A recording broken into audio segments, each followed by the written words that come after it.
মুহতারাম হাজিরিন, গত কিছুদিন আগের ঘটনা। আমার মতো এক টাটকা যুবক, দেখতে কত সুন্দর, তার নাম হলো হাদি ভাই। কি নাম?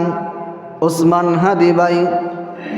কত সুন্দর টাটকা যুবক, দুনিয়ার জমিনে চলাফেরা করতেছিল। কত সুন্দর চেহারা, কত বড় আশা ছিল।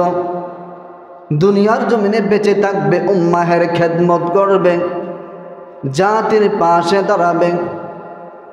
কত সুন্দর ছোট একটা বাচ্চা। বুঝলাম তোমার সাথে তার মনোমালিন্য আছে, বুঝলাম তোমার সাথে তার ঝগড়া আছে, বিভেদ আছে। তাই বলে কি তুমি তার সাথে জুলুম করবা? তাই বলে কি তুমি তার সাথে আত্মহানি করবা?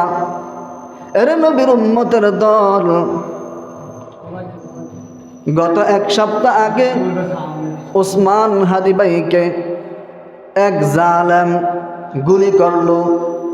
গুলি করার পর টার্গেট ছিল ওসমান হাদি ভাইকে বাংলার জমিন থেকে বিদায় করে দিবে। এরে নবীর উম্মতের দল, টার্গেট করে গুলি করলো। গুলিটা মাথার এখান থেকে ঢুকে এখান দিয়ে বের হয়ে গেল।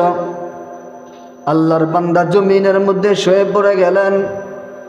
বাংলাদেশে তার ঠাঁই হয় না, তিনি চলে গেলেন বাহিরের দেশে, চিকিৎসা করাইতেছিলেন। কিন্তু আল্লাহ পাকের কি কুদরত! এজন্য আজকে মুসলমানের মধ্যে মানবিকতা বলতে কিছুই নাই। মুসলমান এমন নিমুখ হারাম হয়ে গেছে। গতকালকে তাকে বাহিরের দেশ থেকে বাংলাদেশে আনা হয়েছে। রে মুসলমান, যা দেখলাম, আল্লাহর বান্দা দুনিয়ার জমিন থেকে চলে গেল। আমি বর্তমান সরকার, এটা শুধু আমার দাবি না, এটা গোটা বিশ্বের, গোটা বাংলাদেশের মুসলমানের দাবি। আমি বর্তমান সরকার ডাক্তার ইউনূস সাহেবকে বলতে চাই, এটা বাংলার 16 কোটি 18 কোটি মুসলমানের দাবি। ইসলামী শরিয়া আইন অনুযায়ী যদি কেউ আমার হাতকে বিনা অপরাধে কেটে ফেলে, কেসাসন স্বরূপ তার হাতকেও কাটা হবে, এটা ইসলাম বলে। কেউ যদি আমার চোখকে উপরে ফেলে, কেসাসন স্বরূপ তার চোখকেও উপরে ফেলা হবে।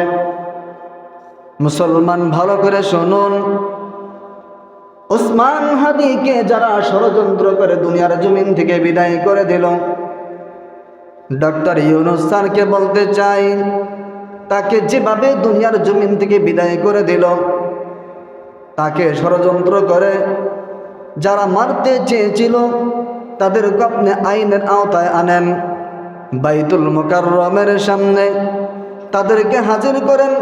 হাজির করাইয়া তাদের গলার মধ্যে রশি পড়াইয়া ওসমান হাদি ভাইকে যেভাবে তারা গুলি আঘাত করে মেরেছে, আপনিও লক্ষ লক্ষ জনতার সামনে তাদের বিচার আপনি এভাবে করেন। এটা আমাদের দাবি, এটা আমাদের কি দাবি।